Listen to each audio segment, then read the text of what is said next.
It's a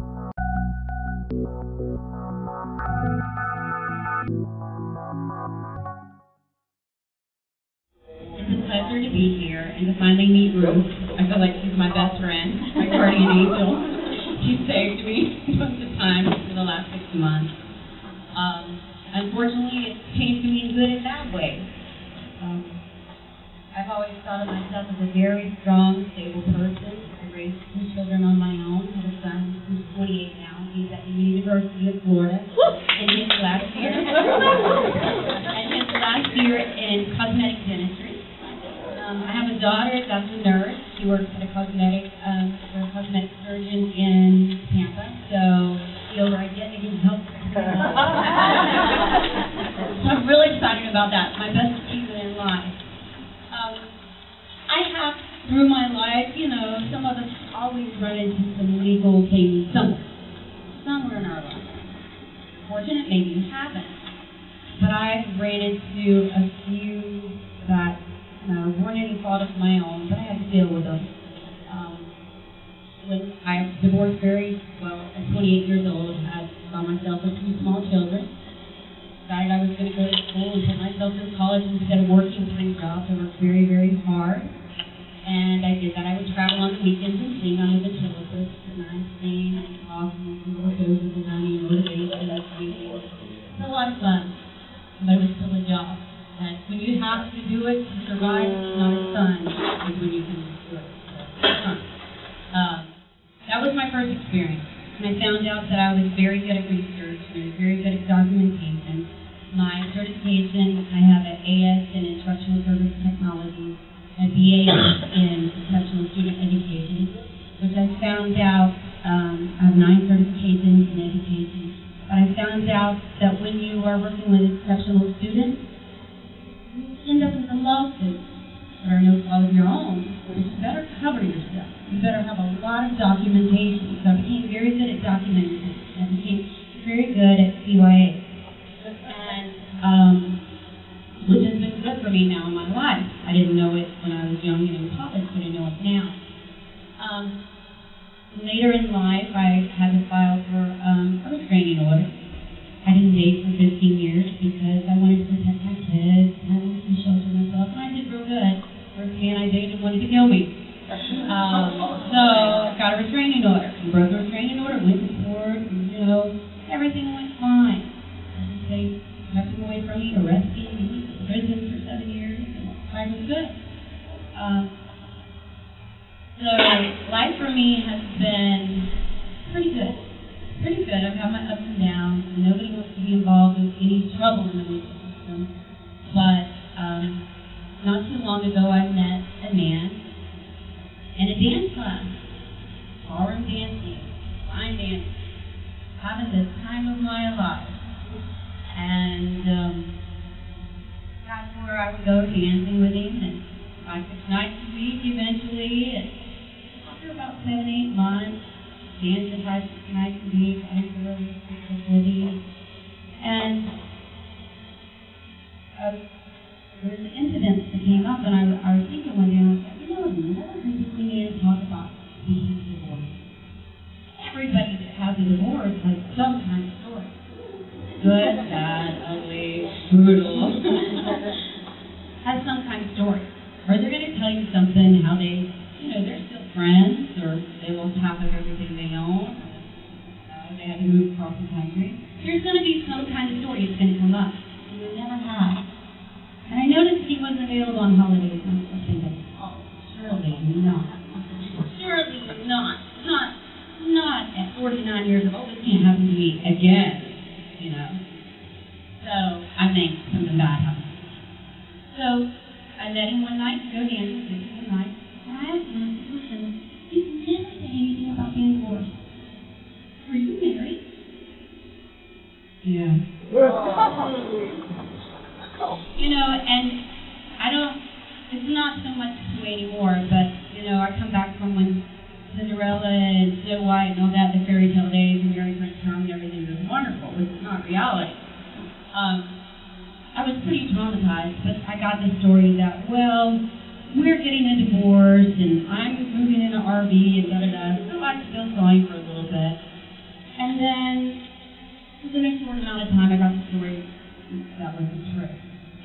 filed divorce papers, but they were a joke. I went and pulled them, and they were a joke. When I started getting smart, I broke it off with him. I told him, I'm not going to have anything to do with you. I'm not going to see you. And thus started 5-6 months court battle, just to get a restraining order. Most of you have probably known some of you have had a restraining order. You go in there, you get it. If the other party has an attorney, they argue a little bit. So, in this case, it started with a series of text messages. He began texting me on a morning, and started saying, the morning after I broke up with him, he started saying things like, I'm going to go to the principal at your school. I have new pictures of you in your classroom. I have, maybe you'll die today, trying to tell me. First of all, any person, much less a teacher, that gets a text message like that, you're going to respond. Because I was pretty freaked out. I know this man has no new pictures of me. I know he does have pictures of me, but no new pictures of me. And I start thinking to myself, stop. Would somebody do that? And then as the text went out through the day, they got worse and worse. You and your daughter are going to be out somewhere, you're going to get raped. They just got insane. And this person that I had fallen in love with became a monster. So I went home that afternoon and got on the computer and put up papers to file, to fill out for, to get a restraining order. And I was going to use a text message. I knew I could just print them out. There's an app called text messages or something. Anyway, it's an easy app to download. It prints out all your text messages. You just print them out, and take them and pass them to the restraining order, to the motion, or the request. And so I did that. And this was Monday after school. I took it to school with me the next day, and I thought, I'm going to go, as soon as school's out, I'm going to go file this. I have to nip this in the bud. This is my job. This is my reputation. This is everything. I have never been in trouble. I've never been written up at school. I've never received a reprimand. Nothing. I thought, I got to do something. This man's crazy. I don't know what he will do. So I received an email from my principal about noon, and it said, can you see me into the school job? Good. Not to mention that this was my first year at this high school. I had all the at-risk kids. Level 1, a lot of kids on probation, a lot of kids in trouble. My life has been threatened 3 times that year just by them. By, I'm going to call your mom, I'm going to call your probation officer. But I was used to dealing with that. So I can handle a lot. My principal, I went in, walked into his office, and he was very nice. He said, we're going to do your evaluation when you want to set up a time. So we set up a time, and then he said, I got a phone call today. And I said, oh, Mr. M. Mr. M. And he said, yes. And I said, well, he said it was about texting. I said, yes. Did he tell you he's married? Yes. I said, did he tell you he's been texting you? Well, he didn't been texting him. I said, okay, well, I won't text you anymore. I said, did he tell you anything else? And my principal was very red-faced. And I was very red-faced. And he said, well, we don't have to discuss. And I knew he didn't want to go. He did feel very bad for me. He apologized. And he said, this stays in this room. Because I have a reputation as a teacher for 17 years, and I've taught in a lot of prestige schools. So I left the room, walked back to my classroom, got my stuff, got in the car, and I got a phone call from the Polk County Sheriff's Department. Now, it was up Polk County Sheriff's Department. And I thought, hello? And this person proceeds to tell me, hi, I'm here with Mr. M, and I'm looking at some text messages between both of you. And he said, did you know that you could be arrested for mutual texting? And I said, well, no, because I haven't said anything to him. I said, have you read those text messages? Did you read that he threatened to kill me? Did you read he said he has new pictures of me? Well, no, I didn't go that far back. Now, this person has not identified himself. About 9 minutes into the conversation, I said, who are you? Are you one of his friends? And so he said, no, I'm a civil service officer. And I said, well, are you a policeman? Well, no. Are you a sheriff? Well, no. So anyway, I kind of took that as another threat. So I hung up with him, and I proceeded on to the courthouse and filed my petition. And it was immediately granted for temporary order. And I thought, okay, I'll leave you alone. And our hearing was set in like 10 days later.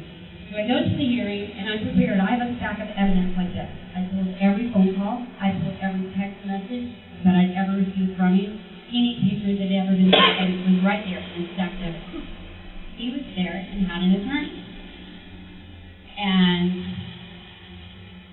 the judge that was there that day was a magistrate. He was retired. He was filling in for the regular judge there. And so as his attorney, I started presenting my case. I thought the judge asked me, did you have any more evidence?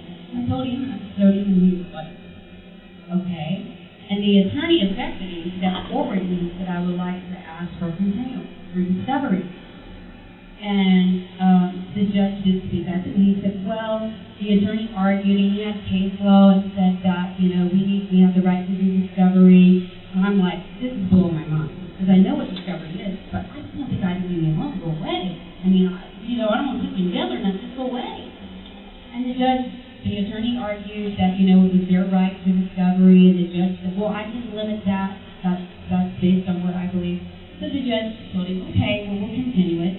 And then he asked for a hearing. And the judge said, well, how long do you want this hearing to be? And he said, 4 hours. 4 hours. So, at the time, I didn't know what that meant. I had no idea what that meant. I left and I went home, and I thought, okay, well, I have enough documentation, and I can handle this. And within the next few days, I got a phone call or a message from his office to do a deposition. And at first, I didn't really think about it, and I told him, I said, well, I have testing. I work with students every day. I can't, and this is based on my salary, my valuation. I cannot miss school. So it was planned afterwards. And then I told him, I said, and I told the secretary, I said, and I'm going to deposition him. And she said, we have to talk to the attorney about that. So in the meantime, I called to try to call the attorney, spoke with the attorney, and I told him, I said, I'm calling to schedule a deposition. He said, you can't take a deposition. I sure can. He said, no, you can't. I said, I can. And he told me, he said, well, in kind words, when you get an attorney, have him call me. Well, I went home and I started researching and working and kind of having a nervous breakdown. And I happened upon Ruth's number. And first I wrote something on the website. Can I take a deposition pro se? I think was my first question. I never thought I would, but I was like, I'm not going down without a fight. I just want to be left alone. So I put my question on there, and eventually I called and I got connected to Ruth, and I was talking to her about it, and she said, yes, you can. And I did. It was a long process. And I showed up. I filed papers that day. I filed papers for a protection order. I filed papers for a motion to quash, and filed papers for a motion to dismiss. I was having a nervous breakdown. And then I spoke with Ruth. She said, you need case law. I'm telling you, my eyes were blood red all the time from so much research and work. And the thing that Ruth did with me, that helped me, and encouraged me, and pushed me, and got me through this, was to tell me stories. She told me things that she knew had happened to other people, situations that had happened to them with legal process and with filing these papers. Not only did it inspire me, it made me know that I could do this. We went to court again, and the judge, although he denied my protection order, he granted me permission to take his deposition. So, it seems like every time we went to court, even though something didn't work out, something else did. But the only hearing I had with the magistrate was the first time, with the retired magistrate, was the first hearing. These other were before another judge. This other judge was very different, very understanding. He listened to me. He knew what I was going to say. I told him, I said, I am not a stupid woman. He said, oh, by no means do I think you're a stupid woman in this matter. And the attorney laughed. But I could tell that the attorney was very angry.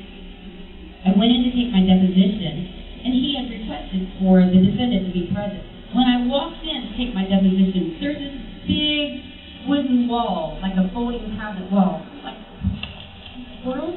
He was sitting behind there. This man that, made all these threats to me is sitting behind a wall. I can see him through the cracks. I can hear him loud through my whole deposition. I could hear him rustling around back there. And I was scared. I was scared to death of this man.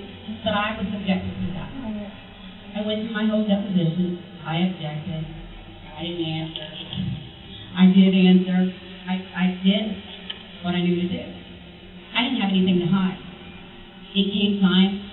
I filed my paper, just like the judge had said, to take his deposition, and I filed a subpoena. He was served with subpoena. The day he was served his subpoena, now I hadn't heard since I had scheduled his deposition for a whole week and a half. But the day he got his subpoena, his attorney had his secretary call my office and say they will not be showing up. So the next day, I would go to the deposition, and they filed, the court reporter, and I filed to have a video. Okay. And I did that because I knew this man is very angry in the act. Well, his attorney said they weren't showing up because I didn't put the correct address in my motion. So I go, and I have to pay for that. I have to pay for all them being there. And they give me the papers to file sanctions. I filed sanctions. I filed motion to compel. At the beginning of this whole thing, the first day, after I filed the injunction, I filed a motion to compel to produce photographs that were said in the text message. After 30 days, I didn't get a response. I filed another motion to compel. They finally said a response and said photos do not exist. I don't do that. So, anyway, I file a motion to compel. We go back to court. The judge orders him to take the deposition. And tells me that I can videotape it. And the attorney argues, well, she doesn't have the right address here, and in the statute it says that it has to be the name and address of the person that's videotaping. And the judge brings up the fact, well, if John is scheduled to take the deposition that day, and John gets sick, what happens when Mary has to show up in John's place? She's an employee of the agency, but John's sick. So the judge said, she can just put the name of the court reporting agency in there. I took the deposition. It was unbelievable. It is hilarious. It is like a comedy. The attorney was angry, had to tell the defendant to calm down, to shut up, jerked him up out of his seat one time and took him out while I was asking him questions. Cut me off on a deposition at 5 o'clock, and he said, we're done. I'm not done. He said, you're done. I said, you can't do this. He said, I'm doing it. We're done. So, I filed sanctions twice. All these hearings, there were 13 hearings in all these hearings in the middle were in front of a judge that was there all the time. My final hearing was in front of the magistrate because whoever the first judge was to hear, it has to be the last judge to hear. I was prepared. I had 7 people I had subpoenaed as witnesses. People who had told me had photographs of me. They had seen his behavior. They knew my daughter had been there when the case read. And when I walked in, that magistrate let us know that day that he was not happy about me being there. He was retired, he was filling in, and he was going to have to be there for that 4-hour hearing. In the middle of this, when I walked in today, Ruth said, oh, your hair was curly before. Well, I've lost half of it. It's gone. It's great. I'm thankful I have hair. Through counseling, through anxiety, I finally had some structures in Xanax at night to calm down so I just wasn't scared all the time, staring out the window. I go to this 4-hour hearing. I'm prepared. I have all my witnesses. I have everything. But when I walked in, I have the videotape. I have the TV there. I walked in. I knew, just by the look on that attorney's face, something was not right. When the hearing started, started by letting him question me first. And I'm like, wait, I haven't got to present my evidence. I didn't get to testify for myself. Right? I couldn't tell the judge that because he wouldn't let me speak. He was very condescending to me. And he was angry that he had to be there. This man.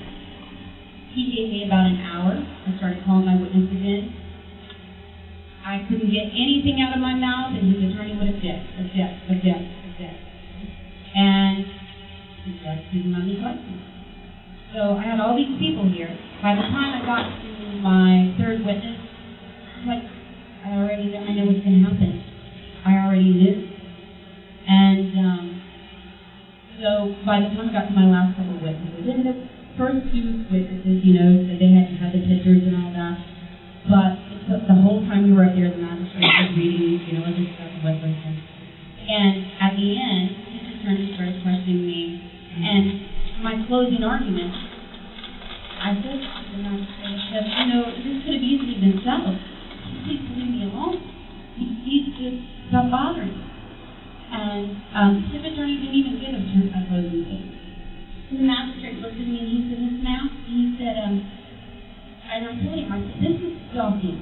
This is cyber stalking, and he said, well, you filed this under dating violence. And I said, but dating and violence has stalking. He said, no, it doesn't. So I was like, it freaked me out. But I knew what I was doing. I know what was happening. So the judge said, do you file this under dating violence, not stalking? I said, no, I filed stalking. He's there with it. He said, no, it's not. But I knew it was. I couldn't argue. And he told me, he said, the best thing you two can do is stay away from each other. Yes, sir. And he found in favor of the defendant. I was so upset. Because I I'm a teacher. I spent my whole summer working on paperwork. Working. I fought a good fight. I felt like when I walked in that day, I was in a lion's den. I was going to get ate up. And at some point in there, I just cowered down because I knew I was fighting a battle I wouldn't win. I went to an attorney the next day, and actually I met an attorney that afternoon in the lobby, and his student, one of my students at his charter school, was that. He said, I've seen you here a lot. He said, and I've heard you in court. He said, I wish you to come to me. And I knew when you hired an attorney, you give up your right to speak, and I didn't have the money. So I told him what happened, and he said it is. He said, stalking is on there. Turn the page. I turned the page, and there it was. So he said, the judge is wrong, but what are you going to do now? But anyway, long story short, I thought, okay, he's going to leave me alone, right? He's going to leave me alone. This has been enough. This has cost him a ton of money. By the way, this cost me $7,000, all of this. Cost him $30,000. Within 2 weeks, he showed up everywhere I was. He was riding by my house 10 to 15 times a day. The last time he was riding by my house, and within 30 minutes, we were moving my daughter back in. He rode by 6 times. Called the police, made a report. Here we go again. They said, you're going to have to file a restraining order. So the next day, I file a restraining order. This time, I'm going to get an attorney, right? So I go find one of the most prestigious attorneys in the county, hire her, give her a $2,000 retainer, don't make my car payment, don't make my house payment, put myself in the line. And this attorney, the whole time, a month and a half before court, never saw me. She didn't have time to talk to me. Her secretary said, I said, I've got witnesses. I emailed her secretary and I said, they need to be subpoenaed. She didn't subpoena them. I had to subpoena them. I subpoena my own witnesses. She said, email us what each person is going to say, and we'll let you know. So anyway, I talked to this attorney twice for about 5 minutes on the phone, never saw her face, and she emailed me back and she said, well, tell 2 of the witnesses they don't need to come, bring the other one. We show up at court for the hearing. She's late. The judge waits. We go inside, and the hearing starts. Now, she was awesome in court, amazing. But if I tried to say anything, because all these things were being said and were correct, I would write it down and say, you need to be quiet. Okay. long story short, the man's wife comes in and said it was her riding by. But yet, I had five witnesses that actually saw him with the window rolled down. Eyewitnesses. I had pictures of the truck. And the judge asked the wife, well, how long have you been riding by one property like this? 20 years? Okay, then I find out that my attorney, the judge that was in the middle of all the first cases, recused himself. And we had a new woman judge, brand new judge. Because my attorney was dating the judge.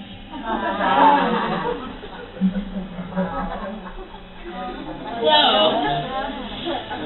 I knew that when the judge asked the wife, how many years have you been doing this? 20 years. And then my attorney said, well, can you name some of the women? And she started naming them, and I was like, I don't know these people.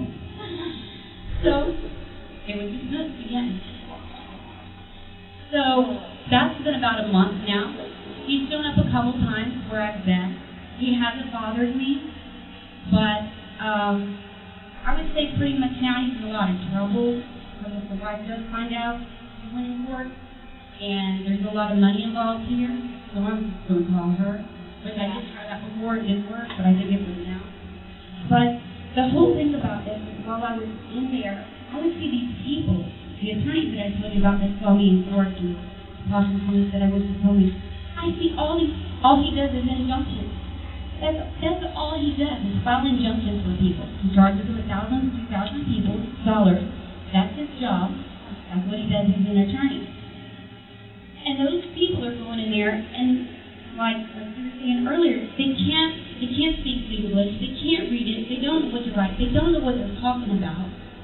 And I sit in there and I saw women beat up. I saw men beat up too. And they didn't know how to fill out the paper. And I thought to myself, man, of course I'd save myself a lot of money, but I just stopped in the beginning. But I really believe this man was going to kill me. I'm not sure that he won't someday. I'm really not. I live in fear every day. And that's a horrible way to feel. And you guys, you're preparing documents for people. What Ruth did for me is she empowered me. I have a nonprofit organization called People Empowering and Encouraging People's Success. And it's just about helping other people. You guys think you're just preparing documents, you're making a difference in people's lives. Ruth came to me. I was about to have a nervous breakdown. I've lost my fight. And I'm a strong person. I'm a very strong person. But that judge, when I stood in front of him, he looked down at me. I felt like nothing. That I had no control over my life. I was nobody. You guys look at this just as a job. I'm a very passionate person. And I think of what you're doing. You're helping people. Attorneys take a lot of advantage of people. Some of them are amazing. But what that woman attorney did to me was wrong. And she has to deal with that, not me. But I move forward, and I keep going. But I look at what you do, maybe a little different than what you look at. You're helping people. You're making a difference. Yes, you're making a living, but you're still helping people. I've lost people I've loved. I've been through some tragic things in my life. But this last 6 months has a toll on me more than anything in my life ever has. I fought so hard, and I had me a cheerleader. This is my cheerleader. I'm telling you. And my mentor, my motivator. By people's standards, I lost. And I'm still scared. But I didn't because I'm moving forward. Every day, I'm moving forward.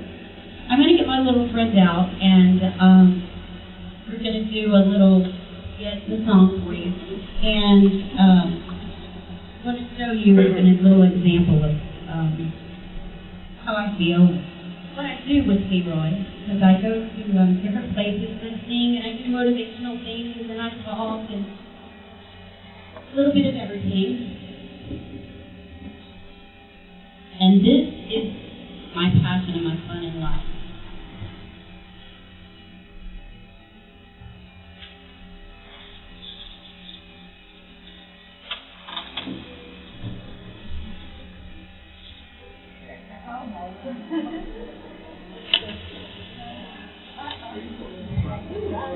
Hi,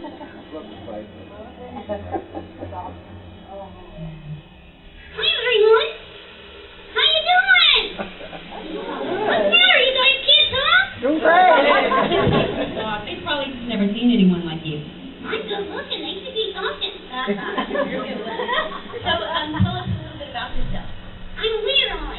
Well, we knew that. You're Leroy. And what do you do? Well, I just like to have fun. I sing. And, well, what are you doing here today? What are you doing here today? Well, I'm here to represent myself. Really? Yeah, crochet. Crochet? Are you sure you can do that? Oh, yeah, I got this. I'm good at it. I know what all I'm supposed to say. I know what I'm supposed to do. I know everything that I got to have going on. I got it. You got it. Are you sure? Yeah, why did you say that? Well, because I was recently in a situation like this and I had my act together and I had it going on and I had everything and, well, it didn't turn out that way. Well, I don't know why. Well, you do know that I'm in full control of you. What? Yes. I have full control over you. No, you don't. I say whatever I want to say. Well, I'm representing myself. Well, Leroy, are you sure? You got this. Because, you know, you have to be on your game. Yeah, I got it. So, if I let you have complete control of yourself, you're still going to be able to do what you got to do? Yeah. Okay, let's see. All right, Leroy, so now tell me about yourself. Oh, really? Well, where are you from? Do you have any proof of that? Do you have any witnesses? And where were these witnesses? Excuse me, I didn't hear what you said. Leroy? And that's just how I felt in front of that judge. That's how I felt. So, Leroy and I are going to sing a little song. We sing a lot. And this song is called The Lion Sleeps Tonight. And we chose it because, are you going to let me talk or what? I'll let you talk. I'm going to let you sing. Because, like I said, I felt like I was in a lion's den that day with the judge. I really did. And, no, the bad thing was, how did this guy have Otis bigger than me? I mean, of course I could prove I have horrible scars on my body, and I could prove it wasn't me. But the judge never listened. I thought, how unfair, how terrible. Happens every day. Anyway, listen to our song. You need your glasses, huh? Yeah, I need my glasses.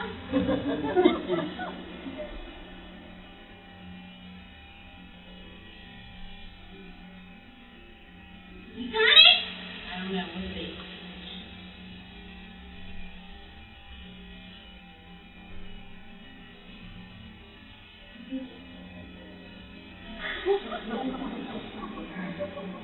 Don't you drop me.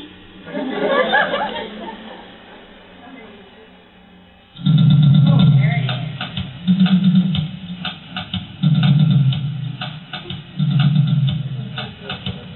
Oh,